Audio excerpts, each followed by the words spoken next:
This Day is brought to you by Progressive Insurance. Do you ever think about switching insurance companies to see if you could save some cash? Progressive makes it easy to see if you could save when you bundle your home and auto policies. Try it at Progressive.com. Progressive Casualty Insurance Company and Affiliates. Potential savings will vary. Not available in all states. Hello and welcome to This Day in Esoteric Political History from Radiotopia. My name is Jody Avirgan. Today, we continue with Memory Palace Week and a Memory Palace spin on an absolute classic piece of American history, Plymouth Rock, the rock in Massachusetts that the Pilgrims stepped off of the Mayflower onto way back in December of 1620. Allegedly. We will get to that story in a second, but yes, our Radiotopia pal Nate DeMeo is here, longtime host of the brilliant history storytelling podcast, The Memory Palace, and now author of the brand new Memory Palace book. Hopefully the last episode convinced you to go listen to the podcast if you haven't, or pick up a copy of the new book, and maybe it convinced you to become a member of Radiotopia. So I just want to say right off the bat that as it happens, we are having Nate on for a bunch of episodes right at the same moment that the annual Radiotopia fundraiser is kicking off. We can only make shows like this one, and Nate can only make a show like his, and all the other great independent shows at Radiotopia can only exist with your support. So we're grateful for everyone who has taken that step from listener to member. And if you haven't taken that step, now is the time. There's a link right in our show notes. It just takes a couple minutes, and it will make you feel very good supporting independent media. But enough business. Let's get into The Memory Palace meets Plymouth Rock. And the first order of business is introducing my co-hosts here, as always, Nicole Hammer of Vanderbilt and Kelly Carter-Jackson of Wellesley. Hello there. And back for episode 2 of 3 for Memory Palace Week is the host of The Memory Palace and author of the new Memory Palace book, Nate DeMeo. Nate, hello. Thanks for doing this. Hey guys, excited to be here. Excited to be back. Nate, like if you were to Google like U.S. history, maybe one of the top 10 stories that shows up, Plymouth Rock. And I want to get into kind of why you were interested in that, how you give it the Memory Palace treatment and complexify it and bring us to the people who forged the story of Plymouth Rock. But like, let's indulge the this day side of things and just kind of say, what do we know about Plymouth Rock? What do we know about the story of Plymouth Rock? Should I spoil it that Plymouth Rock probably wasn't actually the place where the Pilgrims stepped off? Shocking. Sure. Sorry. I know, exactly. Next, you're going to tell me there wasn't really a cherry tree. Yeah. Oh, God. Well, as you point out in the story that we talked about previously, Nate, George Washington didn't actually have wooden teeth, but you know, history is full of all of these. I'm clutching my pearls over here. And elephant ivory, which there's something so incredible about George Washington having both wooden and elephant ivory teeth. Yeah, high-low. So what is the story of Plymouth Rock? As it's told in American history, beyond just this was the place where the Pilgrims first got off the boat. Well, I mean, the truth of the matter is one of my favorite tellings of the Plymouth story, which is weirdly accurate in the very, if you only look in those very first, it's like a month or two they get it right, is the Charlie Brown version. Because like you get a sense of the journey from the Mayflower and why the Pilgrims are pilgriming and the difficulty of the journey and all that stuff. And, but at the same time, Snoopy does, along with Charlie and Sally and everybody, Linus hop off the boat and step onto a rock and then into the New World. And as a New Englander, I'm from Providence, Rhode Island. Yeah. I'm very used to, both the being like, oh, there really was an Old North Church, and there it is here on this field trip. Or there really is a Plymouth colony, and there really is a Plymouth Rock. And Plymouth Rock, as a tourist, is one of the most underwhelming sights you can possibly see. Right? It is. It really is. It's also like, and I actually, even as a kid, remember feeling skeptical because of the story. And I'm sure someone said, yeah, like they don't really know. But you go down to the waterfront, and Plymouth is a really cute town. And there is this big, colonnade, this sort of like neoclassical colonnade that surrounds this thing. And you can't quite see it because it's down below the height of the hill. And even as a kid, you expect to look down and you expect to see something rather grand, if not majestic, even as a child, you realize that like, this is still going to be a New England rock. This is not going to be El Capitan or something like that. Yeah. But it really is just a like tiny, muddy little rock. And even then I felt skeptical because I'm like, you're not this like a boat isn't even going to pull up to this thing. Yeah, Can we linger on that? Just the simple logistics of it. I mean, it's small. Yes. You're right. It's a little like not flat. Like if you were just steering a boat and saying, "Where's the place everyone's going to get off?" You wouldn't pull it up to this little thing and be like, "Okay, one by one, we made it all the way across this ocean, and now what we're going to do is try and step on this slippery little tiny platform and make your way into the new world." I mean, yeah, just the logistics of it kind of debunk the whole thing too. Right. And so as an adult and as like, a person interested in history and as a person particularly interested in the ways that things, it's not like, I think as a younger person, I was a little bit into like the myth busting of it all. To be like, there was no cherry tree. Like, so what does that mean, man, about America? Like, what are you trying to tell me? Your history's all lies. Yeah, exactly. The next level of that is when you start to realize, like, there's always the question of like, well, why are these lies told? Yeah. But then even after that, there's just like, isn't it like, wait, history is all lies, and that's kind of interesting. Like, how is it that I'm so interested in the way that, despite the fact that we have this general sense that we're given skewed perspectives and that, or just not as sophisticated perspectives, or there's so much more to know about Normandy or whatever it turns out to be. Like the other aspect of it, we kind of understand that about history. The things that are in the past feel so permanent. The things feel in the past feel so solid. Yeah. And so even if you begin to question the cherry tree, even if you begin to question the Thanksgiving story, even if you start to do that, there's still something that you assume that myth has been with us for hundreds of years. Mm-hmm. But often, as with Santa Claus, the myth is more recent than you thought it was. And so when I started to look into it and start to look into like why Plymouth Rock is Plymouth Rock, I was really assuming that like, sometime around, 1628, when colonies are expanding and King Philip's War begins, they start to really kind of like solidify for political purposes the story of the founding of their colony or something like that. But it's a much different story, and I really find it very beautiful. And essentially, there's a 95-year-old guy that is 17. It is in the 1700s. This is quite a bit after the Pilgrims have arrived. He is like the first of the kind of second generation Plymouthians. His father, his name's Thomas Faunce. He's 95 years old. His father arrived a bit after, I think in 1622, so a bit after the Pilgrims arrive, in that, first generation of Americans in that corner. People would become Americans in that corner of the country. At 95 years old, this man hears someone, somehow, we don't know how or from whom, that like, oh yeah, they're going to build a new pier down by the water. And this man suddenly, out of the blue, apparently, says like, wait, you can't do that. And people are, why, old man? Why can't I do that? He said, because you're going to cover up the rock. And everyone there are just like, what rock? Dude, I know, right? There are a lot of rocks. What are you talking about? And no one is there, but he's probably like, it's the rock. It's like, it is that super important rock that everybody knows about. And people are like, we have no idea what you're talking about. And this is, to be clear, this is 1741. This is 121 years after the Pilgrims have arrived. But so he's just the real keeper, maybe inventor of this, more than a 120-year-old story. Yeah, and so word comes around town that apparently Old Man Faunce has like something to tell us about this rock. And so it's like they bring Moses to the mountain. They like literally carry this man to tell them what they need to know, and they literally carry him because he lives like a mile and a half out of town or something like that. And so they put him in a chair because he cannot walk himself that way, and he might not survive a wagon ride. And they carry him in this chair a mile and a half down to the water. And this is recorded by, historians of the time. This is a time when people were very, getting very interested in creating stories about themselves and, how they got there and their immigrant parents and all of this stuff. And here's the old guy who has some tie because his parents were buddies with Standish and all the Pilgrims.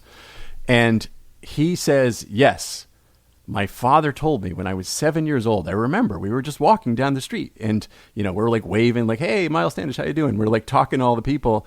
And he says, yeah, that rock over there, that one right there, see that rock? Doesn't look like much, but that is where the Pilgrims first, when they got off the boat, they like loaded down to there and they stepped on that rock.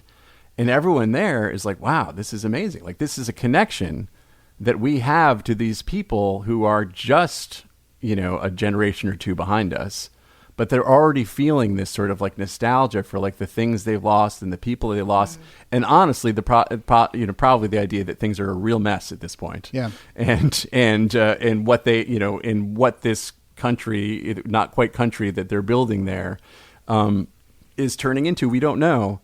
But they start to create this like kind of proto-patriotic story around their relatives, around, their community. And it begins as the founding myth of their community. And then later on in history, as, we see in my story, in the history of the rock, it becomes woven into the founding of America. I mean, it's a powerful story when you think of like origin stories. First of all, everybody loves a good origin story. Sure. We always want to know, like, where were you and what happened? But I think, and, you just telling the story of, like, him being carried in this chair and wrapped in a blanket and brought down to the water. Like, there's something very, like, special about being able to conjure up a place and a object that holds the weight of that moment. And that's what that and that story comes to symbolize. Yeah, and that story. And so it's almost like whether it happened or not kind of matters and kind of doesn't, right? Because even when you start the story in 1741 or whatever, like now it has a genesis to it, if you will, that has to keep being told over and over again. It's wild. Right, they're like picking an origin story. Yeah. And there's and the truth of the matter is, it's like, as I think of it, the notion of like carrying this man, this old frail man in this chair, is wrapped in a blanket so he doesn't get cold. And, as the historical record tells us, like, people kind of join the walk. They're like, hey, what's going on? Like, oh, they're carrying old man Pounce down. Exactly. It becomes this pilgrimage down to the water. And like, to me, that's a more beautiful, or like, that is the literal origin story of Plymouth Rock. Yeah. In creating this fictional origin story of Plymouth Rock, well, there is actually this kind of lovely, story that itself feels mythologized, because there is an entirely purple account of this, in which that claims that Faunce, this 95-year-old man, kind of like christens this rock by bedewing it, which is a wonderful word, bedewing it with his tears, like as though he were sobbing so much, which I don't believe, that he was sobbing so much that his tears like fell like down his body to the surface of the rock, and it was like dampened with his tears. And so it gives it like this almost like religious cast, a baptism. A baptism. Yeah. It's really remarkable. It really is. Hey, it's Jody. I want to take a moment of your time. And I don't know if I've ever talked about where the idea for this show came from, but about 4 years ago, I left a full-time job to strike out on my own as an independent podcast producer. And the first thing on my wish list was to make a show with Radiotopia, because I knew it was the home for independent podcast creators, and some of my favorite audio makers in the world make their home here at Radiotopia. And in those 4 years, I, along with Niki and Kellie and Jacob and Brittany and you, our listeners, have been able to make exactly the show we want to make. And I'm including you on that list because you are part of this too, not just because you listen and send us comments and ideas, but because some of you have also decided to become members of Radiotopia. And that step from listener to member supporter makes all the difference in the world. So yes, it is the Radiotopia fundraiser right now, and I'm here to try and ask you to take that step from listener to member. Media is in a very rocky place right now, as I'm sure you know. The world is, too, in a pretty rocky place. And in the same way that I hope this show can help us navigate the crazy state of the world right now, support from listeners helps us try and navigate the very choppy financial waters we face as well. Making this show over the last 4 years has been a real honor. We want to keep making it, and we can only do that because of Radiotopia members. If you want to become a member, now is the time. It is the Radiotopia Fall Fundraiser. We have a goal of reaching 2,024 donors. It is 2024. And we're asking you to visit radiotopia.fm/donate. Go to radiotopia.fm/donate. You can learn lots more about how your work will help support Radiotopia, see all of the different shows that you will be backing. Once again, that's radiotopia.fm/donate. Every little bit helps. And on behalf of the whole team here, thank you for your ears and thank you for your support.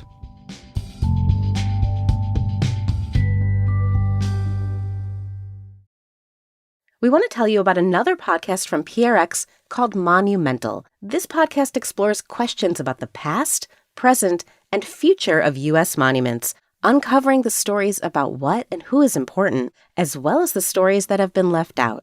Join host Ashley Seaford across the country with their team of journalists. Listen wherever you get your podcasts.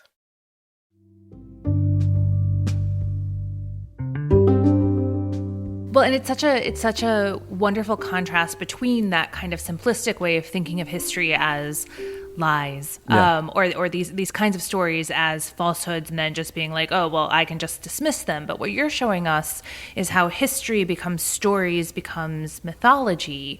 And that's a process worth making sense of, because there is a social and cultural and political purpose towards the recreation of and creation of a variety of different pasts and stories for us to draw from. And even if they aren't literally true, even if they don't accord with the historical record, even if they don't make any sense because this is just a rock, that they have this real power, and understanding how they become imbued with that power and how that power is used is a really important project. Yeah, and then ultimately this story, our conversation, etc.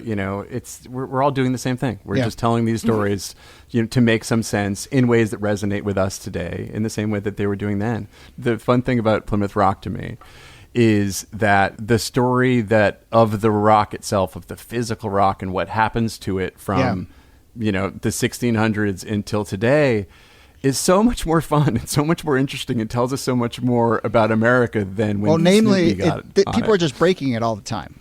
Apparently, they're breaking it all the time. So in revolutionary America, at this time, these guys in Plymouth, these Plymouthians or Plymouthites, I can't remember what the demonym is, they are really getting worked up. They're ready for a fight, and they are looking to their own symbols. They're like, because it is not a nation yet. It needs a story. It needs like a type of nationalism. It's hard to be a nationalist when you don't have a nation. But they are in Plymouth. They aren't in Watertown. They aren't in Sudbury or Haverhill or some other Massachusetts place. They have real history in their town. They have the Pilgrims and they have Plymouth Rock. And so some dudes, which I have to assume were just some drunk dudes just hanging out one night, they decide that they're certainly. Yes, I know. They decide they're going to put That's up. how most of our stories start. Really? I know. It's exactly right. They decide that they're going to put up a liberty pole, which is this symbol of liberty, which basically is just a pole, and its ties go back to ancient Rome and, frankly, to slavery in ancient Rome. And they are going to put this pole up as like an act of defiance and sort of like a middle finger rising up from the green to the king. And what would be great to do, fellas? What if we went down to the water? What if we dug up Plymouth Rock? And what if we brought it back up this hill? And what if we put it on top of this pole? Which is ludicrous. Yeah. It is Yes, preposterous. It's ludicrous, right? Who comes up with these ideas? I would have been There's a real 100% missing in, step. just to be on the record. 100%. No. Jody, we definitely would have been there, but we would definitely been the back. I cannot wait to see when this goes wrong. Yes. And because like literally, like even if we were to do this, and we were to be able to go down to Home Depot, we were able to like get like a backhoe. We were like, the notion of propping like a 3-ton rock on the top of a stick is incredible. Yeah. And so these guys, they go down, they get some oxen, they get some shovels, they get some sticks. And as will happen at least one more time in the history of this particular stone, as they're heaving and hoeing and they're trying to bring this thing up, they break the rock. The rock flips in two, and they're like, it's wonderful. And just like, can you imagine that moment of just like looking down at the rock split in two and being like, Ooh, boy. But then they very Did not quickly work. imbue it with meaning, which is the real kind of point of this whole story, right? Right, exactly. So, like, I'm sure there's some recrimination, and then they're sure, like, I can't believe we brought Jody. Like Jody always screws these things up. Whatever it turns out to be. But then, like, they basically decide, no, guys, this is cool. This is fine. Because what are we trying to do? We're trying to break away from England. Oh my God. So that's what we've just done. Mm-hmm. So they hoist the rock back up the hill. They look up at the Liberty Pole and they say, "There's no way we could do this." Like, think about how bad we botched it. So they just leave it there. Yeah. And so half of Plymouth Rock or so lives by this pole and lives on the town green for a very, very long time. Years go by, and it's now a country. It is now the United States of America. There is now a pilgrim museum. There are now pilgrimages that people are taking. De Tocqueville comes to America and is like, I kept going around and I kept like stopping at people's houses and be like, hey, what do you think about America? He's doing like exit polling on the revolution or whatever he's doing as he walks around and visits Americans and to take in the spirit of the country in this, new place. And he keeps finding, on mantles across America in the Northeast, he keeps finding little pieces of Plymouth Rock. They're used as door stoppers. They're used as relics, in some family reliquary next to like dead relatives or whatever. That here's, and people come from miles around at a time when those miles are hard to cross, to take a piece of Plymouth Rock. And, if I talk to an older New Englander, they'll say, oh yeah, you used to be able to go down to the water and you could chip one off, and then they put a stupid fence around it. But so there is this period, in the 19th century when America begins to, and particularly the Union begins to look toward the history of Plymouth and of Plymouth Rock and of early New England as a way to kind of like establish the North, right, as opposed to Virginia, as the seat of true Americanness.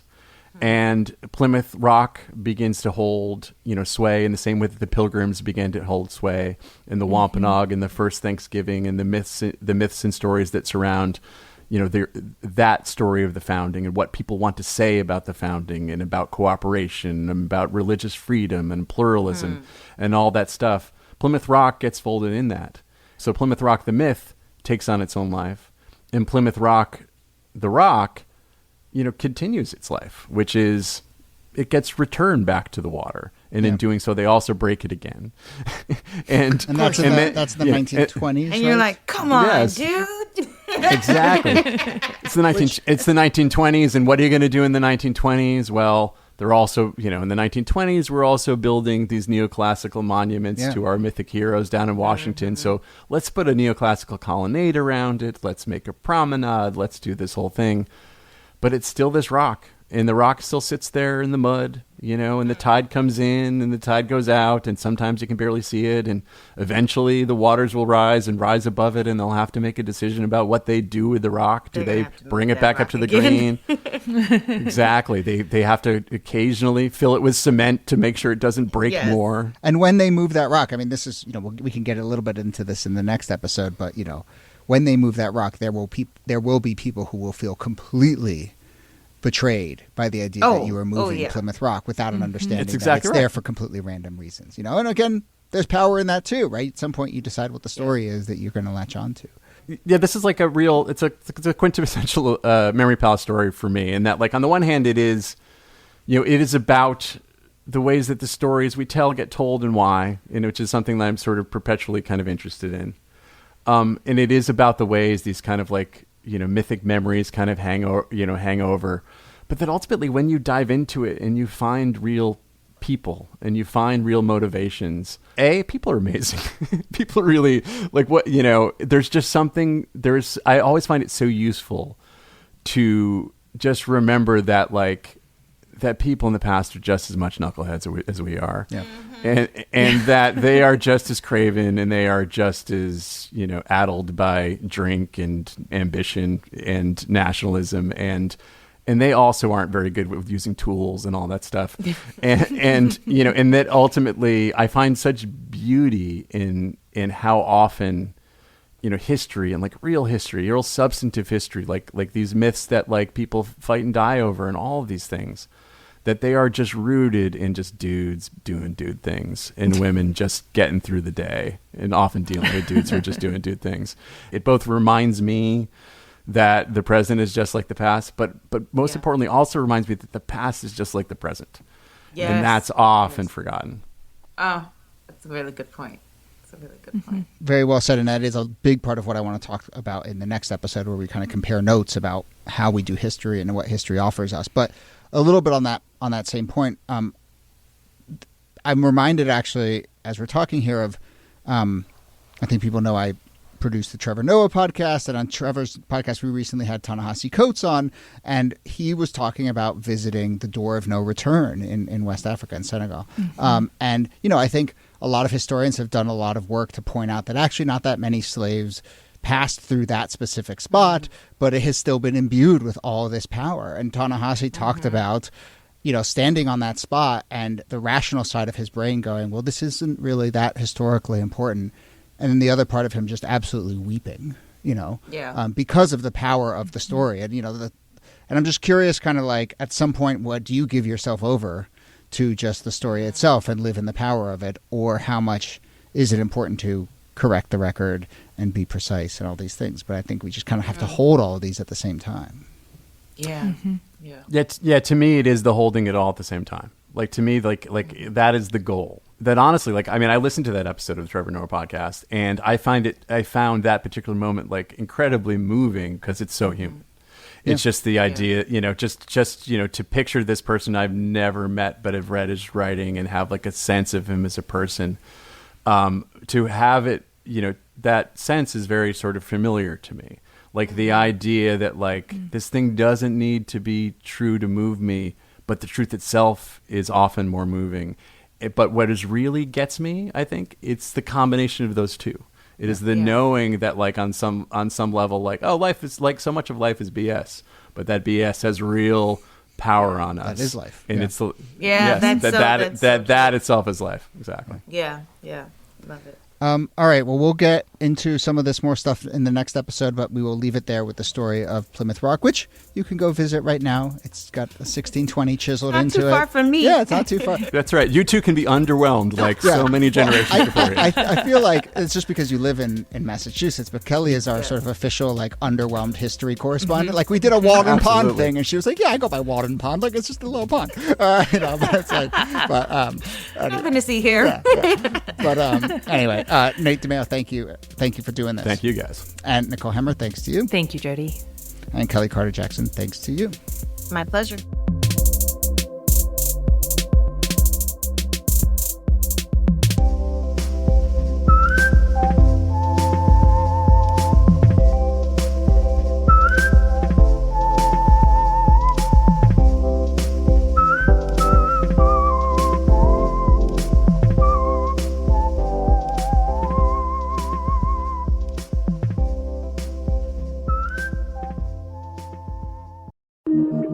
Radiotopia.